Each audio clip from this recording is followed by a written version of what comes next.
तो यारो आप सभी का स्वागत है सैडवारा इस चैनल पे। तो जैसा कि लास्ट पार्ट में हमने देखा था, एमसी को मैसेज आया हुआ होता है टोंगलिंग का, और वो एमसी को क्लासमेट्स पार्टी के लिए सोंगी होटल बुला रही होती है। तो अब रात हो गया होता है और हमें सोंगी होटल दिखाया जाता है। वहां पे एक बंदा खड़ा होता है जिसके हाथ में एक वाइन का ग्लास होता है। ये बंदा एमसी का ही एक क्लासमेट होता है, इसका नाम जोंग है। उसके पीछे एक लड़की आती है और पूछती है तुम वहां पे उतनी देर से खड़े होके क्या कर रहे हो। ये लड़की भी एमसी की क्लासमेट होती है जिसका नाम लीफेंग होता है। लीफेंग फिर से बोलती है क्या बाहर कुछ मजेदार है जो तुम वहां तब से खड़े हो। जोंग बोलता है ना ऐसा कुछ नहीं है। लीफेंग जोंग के पास आके उसका हाथ पकड़ते हुए बोलती है मेरे से झूठ मत बोलो, तुम यहाँ पे किसी का वेट कर रहे हो है ना। वो तुम हो जिसने तोंगलिंग को एमसी को इनवाइट करने के लिए बोला था। तुम अभी तक उस बात को जाने नहीं दे रहे। जोंग कुछ भी नहीं बोल रहा होता, याद करने लगता है तोंगलिंग ने उसे बोला होता है तुम हार मान लो, मैं एमसी को पसंद करती हूँ ना कि तुम्हें। ये याद करते हुए वो हाथ में ही वाइन के ग्लास को तोड़ देता है और गुस्से में दांत पीसते हुए सोचने लगता है वो मुझे छोड़ के एमसी को कैसे चूज कर सकती है। तुम बस वेट करो एमसी, मैं तुमसे इसका बदला जरूर लूंगा। अब हमें स्ट्रीट का सीन दिखाया जाता है। एमसी सूट वूट पहन के वॉल इज वेल करते हुए जा रहा होता है और घबराते हुए सोच रहा होता है हद है यार, मैं इतना नर्वस क्यों हो रहा हूँ, मेरा दिल इतना जोर जोर से क्यों धड़क रहा है। फिर वो तोंगलिंग को याद करते हुए सोचने लगता है वो क्लास की सबसे खूबसूरत लड़की थी, मेरी तो उससे बात करने की हिम्मत ही नहीं होती थी। जब हम ग्रेजुएट हो रहे थे तो मैंने उसे बताया भी नहीं कि मैं उसे कितना ज्यादा पसंद करता था। लेकिन रुको, अब तो बिल्कुल अलग है। अब मैं वो गरीब और कमजोर बंदा नहीं हूँ जो पहले हुआ करता था। फिर एमसी दौड़ते हुए जाने लगता है और सोचता है इस बार मैं पक्का उसे प्रपोज करूंगा।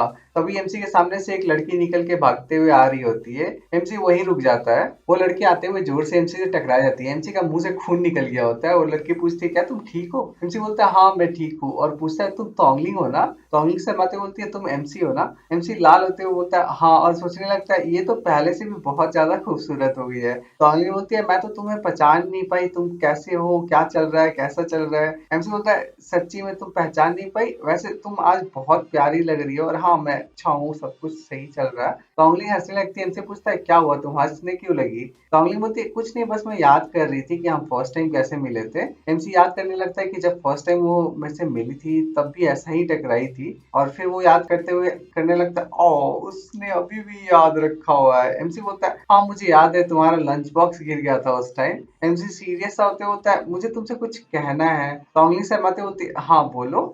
एमसी बोलता है सच्ची बोलूं तो मैं। अभी एमसी का बात खत्म होता है उसके पहले जोंग उसके मुंह पे गेट खोल देता है। एमसी का मुंह गेट से भिड़ जाता है। जोंग बोलता है तोंगलिंग तुम किससे बात कर रही हो। तोंगलिंग जल्दी से एमसी पे आ जाके पूछने लगती है तुम ठीक तो हो एमसी। एमसी बोलता है हाँ मैं ठीक हूँ। जोंग बोलता है अच्छा तो तुम थे एमसी। फिर स्माइल करते हुए बोलता है सब कोई तुम्हारा अंदर इंतजार कर रहा है। फिर तीनों अंदर जाने लगते हैं। अंदर जाने के बाद जोंग बोलता है देखो मैं किसे लेके आया हूँ। सारे लोग एमसी को घूर रहे होते हैं। लीफेंग बोलती है एमसी तुम आ गए। एक काले कपड़े वाला बंदा बोलता है तुमने ये सूट कहाँ से रेंट पे लिया है। ब्लू वाले वाला बंदा हंसते हुए बोलता है मुझे तो लगता है कि तुम रेंट पे लेना भी अफोर्ड नहीं कर सकते, पक्का तुमने किसी से उधार लिया होगा। एमसी उन लोगों को देख के सोच रहा होता है मैंने तो सोचा था ये क्लासमेट्स की पार्टी है, पर क्यों यहाँ जो लोग भी है वो सारे जोंग के चमचे हैं। एमसी अब जोंग को देख के सोच रहा होता है ये करना क्या चाहता है। एक छोटू बंदा आके एमसी के कंधे पे हाथ रखते हुए बोलता है एमसी चलो वहां बैठो। ली फैंग तोंगलिंग को अपने पास लेके जाने लगती है। छोटू बंदा बोलता है एमसी वो सारे लग्जरियस डिशेस को देखो, टेंशन मत लेना, रिलैक्स करो, ये सारा जोंग ने ऑर्डर करा है। जोंग एमसी को बोलता है ये तो बस कुछ ऑर्डिनरी डिशेज है, मुझे नहीं पता तुम्हें पसंद आएगा या नहीं। काले कपड़े वाला बंदा बोलता है उससे पिक करने का मौका नहीं मिलेगा क्योंकि उसने पहले कभी ऐसा कुछ ट्राई भी नहीं करा होगा जो उसे पता हो। मैं सही हूं ना एमसी। एमसी गुस्सा होते हुए सोच रहा होता है अच्छा तो ये लोग मुझे ह्यूमिलिएट करना चाहते हैं। टोंगलिंग जल्दी से खड़े होकर बोलती है हम यहाँ पे सभी पार्टी करने के लिए आए हुए हैं, तो तुम लोग एमसी के साथ इतना मीन क्यों हो रहे हो। लीफेंग बोलती है टोंगलिंग तुम ना बहुत ज्यादा सेंसिटिव हो, और क्वेंग ने तो उसका नाम भी नहीं लिया, तो इस ब्लैक वाले बंदे का नाम क्वेंग है तो मैं उसे अब क्वेंग ही बोलूंगा। क्वेंग बोलता है हाँ बिल्कुल सही है, मैंने तो एमसी का नाम भी नहीं लिया, तुम ज्यादा सोचती हो। टोंगलिंग गुस्सा होने लगती है और कुछ बोलने जा रही होती है, तब तक एमसी बोलता है सब ठीक है टोंगलिंग। फिर एमसी क्रीपी सा स्माइल देते हुए बोलता है ये सिर्फ एक मजाक था, तुम टेंशन ना लो। और एमसी मन में सोचने लगता है मैं टोंगलिंग को मुसीबत में नहीं डाल सकता, मैं इस कचरे को बाद में इसकी औकात दिखाऊंगा। टोंगलिंग बोलती है भले ही ये मजाक हो लेकिन ये मजाक बहुत ज्यादा हो गया है। जॉन्ग बोलता है मैं क्वीन के बिहाफ पे तुमसे माफी चाहता हूँ, माफी के रूप में मैं तुम्हें टॉप रेट का ऑस्ट्रेलियन लॉबस्टर दूंगा जिसका वर्थ 10,000 है। एमसी अपना सर खुजाते हुए बोलता है अरे भाई ऐसा है ना कि मेरे जो कुत्ते हैं वो भी इस लो ग्रेड के लॉबस्टर को नहीं खाएंगे, एमसी के ये बोलने के बाद वहां पे कुछ देर के लिए पूरा सन्नाटा छा जाता है। फिर सभी अचानक से जोर जोर से हंसने लगते हैं। छोटू बंदा हंसते हंसते पेट पकड़ते हुए बोलता है, तुम्हें लगता है कि ये लॉबस्टर लो ग्रेड का है? ली फैंग भी अपना पेट तो नहीं पर कुछ तो पकड़ते हुए हंसते हुए बोलती है, तुमने कहा कि तुम्हारा कुत्ता भी नहीं खाएगा, क्या तुम्हारा फैमिली कुत्ता अफोर्ड भी कर सकता है? क्वैंग भी हंसते हुए बोलता है, मैं तो हंसते हंसते मर जाऊंगा, यहाँ पे हम सारे पुराने क्लासमेट्स हैं, तुम क्या दिखावा करने की कोशिश कर रहे हो यहाँ पे? तुम ये नहीं सोचना चाहते कि तुम पहले क्या थे? क्या तुम्हें लगता है कि कॉलेज जाने के बाद तुम बिलीनियर बन गए हो? एमसी याद करने लगता है कि पहले ये सभी कैसे उसके फटे कपड़े होने की वजह से मजाक उड़ाया करते थे और बोला करते थे, अगर तुम इतने गरीब हो तो स्कूल आने की जरूरत नहीं है। एमसी ये सब याद करते हुए बहुत ज्यादा गुस्सा हो रहता है। टेबल पे जोर का हाथ मारते हुए वेटर को बुलाता है। एक वेट्रेस आती है और बोलती है, क्या कुछ है जो आपको चाहिए सर? एमसी बोलता है, किसने लो ग्रेड डिशेस को ऑर्डर करा है, इसको मेरे सामने से लेके जाओ, अब मैं ऑर्डर करूंगा। फिर एमसी मुड़ते हुए स्माइल देते हुए बोलता है, ये मेरा ट्रीट होगा। छोटू बंदा चौंकते हुए बोलता है, एमसी का ट्रीट? क्या ये सच में अमीर है? क्वेंग बोलता है, तुम पूरे मूर्ख ही हो, ये कैसे पॉसिबल हो सकता है, ये बस रईस होने का दिखावा कर रहा है। जोंग मन ही मन में खुश हो रहा होता है और सोच रहा होता है, तुम अभी भी मुझे हराने की कोशिश कर रहे हो, मैं तो ये देखने के लिए वेट नहीं कर पा रहा कि तुम्हारा एंड कैसा होगा। उधर एमसी मस्त ब्लू लॉबस्टर और पता नहीं क्या क्या ऑर्डर कर रहा होता है। वेट्रेस से स्माइल करते बोलती है, मिस्टर एमसी बहुत बहुत शुक्रिया, आपकी जो डिशेस है वो जल्दी सर्व करे जाएंगे।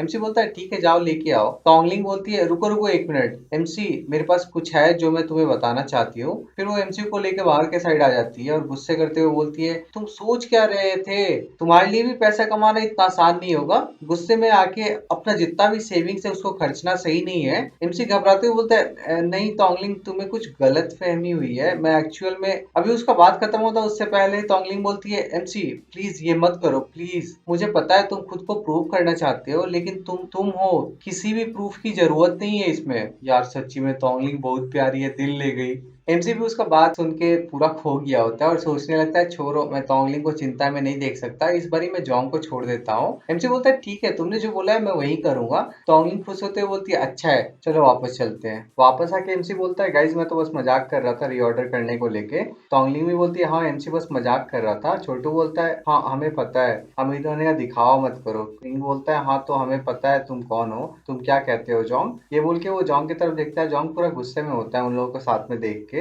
और मन में सोच रहा होता है, ये कितना वाहियात है, तुम मेरे सामने लवी डवी होने का दिखावा कर रहे हो, ये कमीना एमसी, तुम्हें सच में नहीं पता कि तुम किस तरह के लूजर हो। टोंगलिंग सिर्फ और सिर्फ मेरी है, मुझे उसको कैसे भी करके पाना है। वेट्रेस पूछती है, मिस्टर एमसी तो ये मेन्यू? एमसी बोलता है, माफ करना, सब कैंसिल कर दो। जोंग चिल्लाते हुए बोलता है, रुको एक मिनट, जैसा कि एमसी ये अफोर्ड नहीं कर सकता मैं पे करूंगा। एमसी मन में सोचता है, ये कितना बेवकूफ है, मैंने सोचा था कि मैं इसे जाने दूंगा, लेकिन ये बहुत ज्यादा कोशिश कर रहा है उड़ता तीर लेने का। जोंग फिर खड़ा होते हुए बोलता है, और हाँ, मुझे आज आप सभी के सामने कुछ अनाउंसमेंट करना है। फिर वो टोंगलिंग के पास जाने लगता है, उसका नाम लेके बुलाता है और एक डायमंड का रिंग निकाल के बोलता है, मैरी मी। टोंगलिंग उसके अचानक ये बोलने की वजह से एकदम शांत हो गई होती है। एमसी का तो हालत खराब हो गया होता है, वो पूरा घबरा रहा होता है और सोच रहा होता है, जोंग ने अभी अभी टोंगलिंग को प्रपोज कर दिया, ये किस टाइप का नौटंकी चल रहा है यहाँ। सारे क्लासमेट्स वहीं आ गए होते हैं और ब्लू वाला वाला बंदा बोलता है, वाह ब्रो जोंग, तुम बहुत रोमांटिक हो, टोंगलिंग पक्का से तुम्हें हाँ कहेगी। क्विंग बोलता है, हाँ ब्रदर, जोंग अमीर है और हैंडसम है, सारी लड़कियां तैयार होगी उसे अपना बनाने के लिए। और भी क्लासमेट्स बोलने लगते हैं, टोंगलिंग हाँ कह दो, तुम लोग एकदम परफेक्ट मैच हो। टोंगलिंग ये सब सुन के घबरा रही होती है। जोंग बोलता है, टोंगलिंग मुझे पता है कि जब से तुम स्कूल में थी तो तुमको हमेशा एमसी से सहानुभूति रहती थी, जब तक तुम मेरी गर्लफ्रेंड बनना चाहोगी मैं तुरंत एमसी को अपने कंपनी में ले लूंगा और मैं उसे 50,000 की हाई सैलरी पर मंथ दूंगा मेरे कंपनी में सीनियर क्लीनर बनने के लिए। एमसी ये सुनने के बाद भी चुपचाप खड़ा होता है। क्विंग जोर जोर से हंसते हुए बोलता है, क्लीनर, ये बिल्कुल सूटेबल जॉब है एमसी के लिए। छोटू भी हंसते हुए बोलता है, वाह 50,000 महीना, मेरे को तो उससे जलन हो रही है। लीफेंग बोलती है, एमसी तुम किसका इंतजार कर रहे हो, जल्दी से थैंक यू बोलो जोंग को। टोंगलिंग बोलती है, ठीक है जोंग, मुझे वो रिंग देना जो तुम्हारे हाथ में है। जोंग खुश हो जाता है और रिंग निकालते हुए बोलता है, तुम तैयार हो, मैं तुम्हें ये पहना देता हूँ। ये बोल के वो आगे बढ़ जाता है, तभी टोंगलिंग उसके हाथ पे मारती है और रिंग उछलता हुआ नीचे गिर जाता है। ये देख के जोंग कुछ समझ नहीं आ रहा होता। टोंगलिंग बोलती है, जोंग मैंने तुम्हें पहले भी स्कूल में एक बार बताया था और मैं फिर से एक बार बता दे रही हूँ, तो कान खोल के सुनना, जिस आदमी से मैं प्यार करती हूँ वो एमसी है, तो तुम अब गिव अप कर सकते हो। ये सुन के तो जोंग का गंदा वाला कट गया होता है और उसका मुंह लटक गया होता है। टोंगलिंग एमसी के सामने हाथ करके खड़ी होती है और पूरा सीरियस वाला लुक दे रही होती है, जैसे कि बोल रही हो, मेरे आदमी को छू के दिखा। एमसी आंख फाड़ के टोंगलिंग को देख रहा होता है और सोच रहा होता है, क्या मैं सपना देख रहा हूँ अभी अभी, ये टोंगलिंग क्या सच में मेरे से प्यार करती है? सोच के एमसी खुश हो रहा होता है, पूरा ब्लश कर रहा होता है। जोंग बोलता है, मुझे माफ करना टोंगलिंग, मैं थोड़ा अकड़ू लग सकता हूँ, लेकिन मैं सच में तुम्हें बहुत पसंद करता हूँ। मेरे अभी के वेल्थ और स्टेटस के साथ मैं पक्का से तुम्हें सारी खुशियां दे पाऊंगा। क्या तुम प्लीज मुझे ये मौका दे सकती हो? क्विंग बोलता है मैं तो बोलूंगा जोंग ऑब्वियसली 100 गुना एमसी से ज्यादा अच्छा है। ली फैंग भी बोलती है सही कहा, मैं अगर तुम्हारी जगह होती तो मैं बिना किसी हेजिटेशन के हाँ कह देती। टोंगलिंग बोलती है नहीं, मुझे कभी ऐसा नहीं लगा, एमसी तुमसे लाख गुना ज्यादा अच्छा है। ये बोल के टोंगलिंग स्कूल टाइम को याद करने लगती है और बोलती है जब तुम स्कूल में थे तब तुम्हारे क्लास परफॉर्मेंस और एक पैसे वाले फैमिली बैकग्राउंड की वजह से बहुत सारी लड़कियां तुम्हारे आगे पीछे किया करती थी और मैंने हर किसी की तरह तुम्हें खुश करने की कोशिश नहीं करी, बल्कि मैं हमेशा एमसी से बातें किया करती थी जिससे तुम बहुत ज्यादा नफरत करते थे। तब से तुम एमसी को ह्यूमिलिएट करने की कोशिश करने लगे और मुझे परेशान करने लगे बार बार अपने साथ रहने का बोल के। जोंग तुम मुझे इसलिए चेज नहीं कर रहे क्योंकि तुम मुझे पसंद करते हो, तुम बस ये नहीं मानना चाहते कि एमसी तुमसे ज्यादा अच्छा है। ये सुन के तो जोंग की आंखें गुस्से के मारे बड़ी बड़ी हो गई होती है। टोंगलिंग फिर से बोलती है और हाँ, तुमने मुझे झूठ कहा था कि ये क्लास रियूनियन की पार्टी है, बल्कि तुम सिर्फ मौका चाह रहे थे एमसी को ह्यूमिलिएट करने के लिए। जोंग सटअप कर रहा होता है पर टोंगलिंग बोले जा रही होती है। टोंगलिंग फिर से बोलती है तुम सच में नैरो माइंडेड हो। जोंग गुस्से में थप्पड़ मारने के लिए हाथ उठा लेता है और बोलता है मैं चाहता हूँ कि तुम चुप हो जाओ बीच।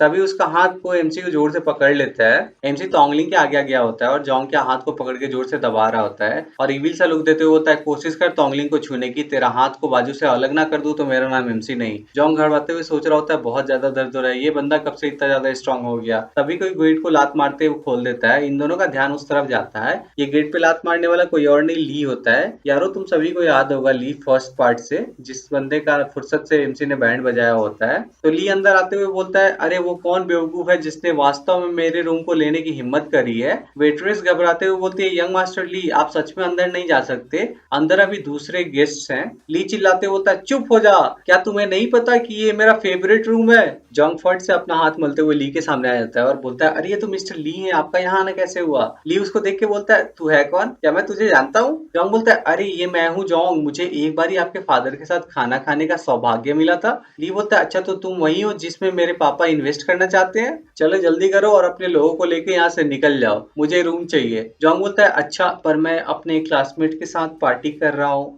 ली अपना फोन निकालते बोलता है तो तुम बाहर नहीं जाओगे है ना, मैं अपने पापा को कॉल करके देता हूँ और बोल देता हूँ इन्वेस्टमेंट नहीं करने के लिए। जोंग चिल्लाते होता है प्लीज नहीं, मैं चला जाता हूँ, मैं उन सबको लेके चला जाऊंगा। तभी ली मुड़ता है और टोंगलिंग को नोटिस करता है। टोंगलिंग को देख के उसका दिल गार्डन गार्डन हो गया होता है और वो सोचता है कितनी खूबसूरत है ये, वो लिली तो इसके कंपेयर में भी नहीं आएगी। फिर वो लार टपकाते हुए टोंगलिंग की तरफ बढ़ जाता है और बोलता है माई लेडी क्या आप फ्री है एक मूवी देखने के लिए मेरे 800 स्क्वायर मीटर विला में? तभी कोई उसके कंधे पे हाथ रखता है और वो बोलता है कौन है बे?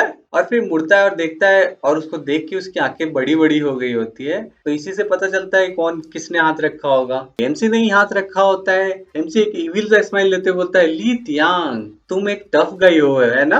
एमसी को देख के ली का बैंड नहीं डीजे बच गया होता है। वो एमसी का नाम लेके पूरा घबरा रहा होता है और मन में सोच रहा होता है हे भगवान जी एमसी यहाँ पे क्या कर रहा है, अब तो ये इकलौता इंचार्ज है पूरे के पूरे क्विनी ग्रुप का और इसके लिए तो मुझे मसल के मारना ऐसा है जैसे नींद में एक चींटी मारना। अब मैं क्या करूं, मैं क्या कर सकता हूँ? तभी जोंग हीरो बनता हुआ उन दोनों के बीच में आके बोलता है एमसी मेरे दोस्त को हर्ट करने की कोशिश भी मत करना। एमसी हंसते हुए बोलता है तुम्हारा दोस्त कौन है ये? जोंग भी स्माइल करते बोलता है हाँ मुझे डर है कि तुम मर जाओगे डर के मारे इनका नाम जान के। तो ये क्विनी ग्रुप के शेयर होल्डर्स में से एक है, मेरे इन्वेस्टर भी हैं और मेरे बेस्ट फ्रेंड ली तियांग। उधर ली तियांग खुद बचे कैसे ये सोच रहा होता है और डर के मारे चुपचाप खड़ा होता है। फुयांग चौंकते हुए बोलता है क्विनी ग्रुप ये तो लार्जेस्ट ग्रुप है हमारे कंट्री का। ली फैंग तो प्यार में ही पड़ गई होती है और बोलती है वाओ ये रिच हैंडसम कहलाने के लायक है। जोंग थम्स अप करते बोलता है ब्रदर ली आप टेंशन मत लो, जब तक मैं यहाँ हूँ ये गरीब लड़का कभी आपको हर्ट नहीं कर सकता। ये सुन के ली फट से एक पंच खींच के जोंग को मार देता है। जोंग फ्लोर पे घसीटता हुआ जाके दीवार से टकराता है। ली बोलता है मैं ली फैंग कब से तेरे जैसे बास्टर्ड का फ्रेंड हो गया, मैं तो तुझे जानता भी नहीं हूँ। एमसी ये देख के चौंक गया होता है और सोच रहा होता है हुआ क्या, अचानक मुझे ऐसा लग रहा है कि ली का जो ऑरा है वो बहुत स्ट्रांग हो गया है। ली वैसे ही गुस्से में एमसी की तरफ मुड़ता है। एमसी भी घबरा गया होता है कि इसको क्या हुआ अचानक। देखते देखते ली बहुत ही स्पीड के साथ एमसी के सामने से गायब हो गया होता है। फिर हमें किसी के हाथों को दिखाया जाता है, ये ली होता है। वो पता नहीं कहाँ से एक अजीब सा कपड़ा पहन के और टोपी डाल के एमसी के सामने झुक के बोल रहा होता है मैं ग्रीटिंग्स करता हूँ योर मैजेस्टी आपको। अभी अभी एक विलेन ने आपकी इज्जत पे लांछन लगाया है, प्लीज मुझे उसे सबक सिखाने का अनुमति दें। एमसी पसीना पसीना होते हुए सोच रहा होता है व्हाट द हेल ये कैसा शो चल रहा है। ये सब देख के तो छोटू क्विनी ली फैंग तीनों का रोम रोम शेयर किया होता है और वो सोच रहे होते हैं ये यो मैजेस्टी एमसी किंग कब बन गया। ली उठता है और टोंगलिंग के पास जाते हुए बोलता है ये जरूर से हमारी क्वीन होगी, प्लीज अभी योर ग्रेस के अपमान के लिए मुझे माफ करे। एमसी सोच रहा होता है ये कपड़ा कहाँ से लेके आ गया ये। टोंगलिंग को भी कुछ समझ नहीं आ रहा था कि ये बोल क्या रहा है। योंग फिर से आते हुए बोलता है रुको ब्रदर ली, ये कोई किंग नहीं है, ये बस मेरा क्लासमेट है, एक गरीब लड़का है ये। ली बोलता है गरीब लड़का, क्या तुम्हारे पास आंखें नहीं है देखने के लिए, चलो ठीक है मैं ही तुम्हें बता देता हूँ। फिर से वो पता नहीं कहाँ से एक अजीब सा कपड़ा लेके आ जाता है और फिर वो कपड़ा और एक टोपी एमसी को पहना देता है और बोलता है ये है second largest share holder Queenie group के, जवान होनहार हैंडसम और बहुत ज्यादा धनवान, इनका नाम है एमसी। इधर अपना एमसी मन में सोच रहा होता है ये साला एम्परर रोब कहाँ से लेके आ गया। ये सुन के तो अब उन सबके मुंह से एक साथ चीख निकल जाता है, क्या दूसरा सबसे बड़ा शेयर होल्डर क्विनी ग्रुप का। जोंग बोलता है क्या बकवास है, ये झूठ है, कैसे इसका जैसा गरीब आदमी बन सकता है दूसरा सबसे बड़ा शेयर होल्डर क्विनी ग्रुप का, ये इम्पॉसिबल है, अगर मैं मारा भी जाऊं तो भी मैं बिलीव नहीं करूंगा। ली गुस्से में बोलता है चुप हो जा, तेरी हिम्मत कैसे हुई मेरे किंग को इस तरह बदनाम करने की, मानो या ना मानो मैं तुम्हें मार ही डालूंगा। एमसी बोलता है बस करो ये सब बंद करो, वैसे भी वो मेरा क्लासमेट है, तुम फोर्स को यूज नहीं कर सकते। ली अपना सर झुकाते हुए बोलता है हाँ योर मैजेस्टी, आपके पास एक दयालु हृदय है। एमसी बोलता है बस उसका घर जब्त कर लो। ली चौंकते हुए बोलता है क्या। एमसी पूरा गुस्से में बोलता है मैंने कहा उसका घर जब्त कर लो, कौन सा वर्ड तुम्हें समझ नहीं आया। ली डरते हुए बोलता है हाँ जैसा आप बोले योर मैजेस्टी। जोंग बोलता है मेरा घर ले लोगे, क्या तुम्हें सच में लगता है कि तुम एक एम्परर हो। ली फेंग बोलती है ये कोई टीवी ड्रामा नहीं है। तभी जोंग का फोन में रिंग होता है, उसका पूरा बॉडी सिहर गया होता है, वो कॉल रिसीव करते हुए बात करने लगता है, बोलता है हेलो हाँ मैं ही बोल रहा हूँ। वो एकदम शांत हो गया होता है फोन कॉल के बाद। क्विंग पूछता है मास्टर जोंग अब ये मत बोलना कि आपका घर सच में जब्त हो गया है। छोटू भी बोलता है कुछ तो बोलो यार। जोंग चिल्लाते हुए बोलता है बैंक करप्ट। उसका आंख नाक सबसे पानी आने लगता है, ये सुन के सभी का मुंह आंख सब फटा का फटा रह गया होता है। क्विंग बोलता है ऐसा नहीं हो सकता, बस एमसी के एक वर्ड कहने की वजह से। छोटू बोलता है ब्रदर जोंग बैंक करप्ट हो गया। ली फेंग बोलती है क्या ऐसा हो सकता है कि फिर सबके दिमाग में एक साथ चलने लगता है एमसी सच में सेकंड लार्जेस्ट शेयर होल्डर है क्विनी ग्रुप का। उधर एमसी मस्त अपने नाक में उंगली डाल के खजाना खोजने में लगा होता है और उन सब की तरफ देख रहा होता है। तभी सारे बंदे कूदते हुए एमसी के पास जाने लगते हैं, उसकी तारीफें करने लगते हैं। छोटू बोलता है अरे हाँ ब्रदर एमसी मैं छोटू हूँ, मेरा नाम आपके कुत्ते से मैच करता था ना। ली फेंग बोलती है एमसी इतने दिन बाद तुमको देख के ऐसा लग रहा है कि तुम दिन पर दिन और ज्यादा हैंडसम होते जा रहे हो, मैंने तुम्हें बहुत मिस किया। तभी जोंग एमसी का नाम लेके जोर से आवाज देता है। एमसी और बाकी लोग उसकी तरफ देखते हैं। जोंग पूरा गुस्से में दांत पीसते हुए बोलता है मैं तुम्हें ऐसे नहीं जाने दूंगा। ली बोलता है गार्ड्स वहाँ एक असासिन है जिसे हमें योर मेजेस्टी को प्रोटेक्ट करना है। सारे लोग हाँ करते हुए आगे बढ़ जाते हैं। तभी जोंग अपने घुटनों पे आ जाता है, इसका भी कपड़ा चेंज हो गया होता है, इसने लड़कियों का कपड़ा पहना होता है और वो भी झुकते हुए बोलता है योर मेजेस्टी प्लीज मुझे माफ कर दीजिए। एमसी उसके कपड़ों को देख के बोलता है अब ये क्या है, क्या ये कोई हैरम ड्रामा है। अब हमें जोंग को दिखाया जाता है जिसने एक भद्दा सा मेकअप करा होता है और रोते हुए बोलता है मैं गलत था, मुझे क्वीन को ऑफेंड नहीं करना चाहिए था और मुझे योर मेजेस्टी का अनादर भी नहीं करना चाहिए था, मैं मरने के लायक हूँ। फिर वो अपना सर नीचे पटकते हुए बोलता है लेकिन जैसा कि मैं इतने सालों तक योर मेजेस्टी की सेवा की है तो कृपया करके मेरी जान बख्श दीजिए। एमसी मन में सोच रहा होता है अबे तूने कब मेरी सेवा करी है। फिर एमसी अब परेशान होते हुए अपने सर से टोपी को उतारता है और फेंकते हुए बोलता है बहुत हुआ, एम्परर के लिए इतना ही काफी है। सारे लोग उसके टोपी को ही देख रहे होते हैं। एमसी अपना टाई सही करते हुए बोलता है आज से और अभी से हमारे बीच जो भी बात विवाद थी वो खत्म होता है, दोबारा मुझे दिख मत जाना। जोंग और ली हाथ जोड़ के आ जाते हैं। जोंग बोलता है प्लीज हम तो पुराने क्लासमेट्स हैं और मुझे उम्मीद है कि आप मुझे अमीर बना दोगे। ली बोलता है सही कहा, फ्यूचर में प्लीज हमारा ख्याल रखिएगा। एमसी चिल्लाते बोलता है निकल जाओ। दोनों डर के मारे उठते हैं और ठीक है करने लगते हैं। एमसी पीछे मुड़ता है और बाकियों को उसे भी बोलता है और हाँ तुम लोग भी निकल लो। सारे लोग निकलते हुए बोलने लगते हैं प्रेसिडेंट एमसी का ऑर्डर है, अभी की अभी निकलो यहाँ से, जल्दी करो निकलो यहाँ से। सारे लोगों के जाने के बाद अब शांति हो गई होती है। एमसी तोंगलिंग की तरफ देखता है, तोंगलिंग भी घबराते हुए बोलती है सारे लोग चले गए हैं, मुझे भी जाना चाहिए। एमसी बोलता है रुको मेरे पास कुछ है जो कि तुमसे पूछना है। एमसी पूछता है जो तुमने पहले कहा था क्या वो सच है। तोंगलिंग बोलती है क्या मैंने कहा था पहले। फिर उसको याद आता है कि उसने बोला होता है जिस आदमी से वो प्यार करती है वो एमसी है। तो यार इस पार्ट को यहीं एंड करते हैं क्योंकि अभी यहाँ बारिश हो रही है बहुत ज्यादा जोर से और मैं रिकॉर्ड नहीं कर पा रहा हूँ सही से। तो मिलते हैं अगले वीडियो में, अगली वीडियो बहुत जल्द आएगी। Thank you for watching, Tata.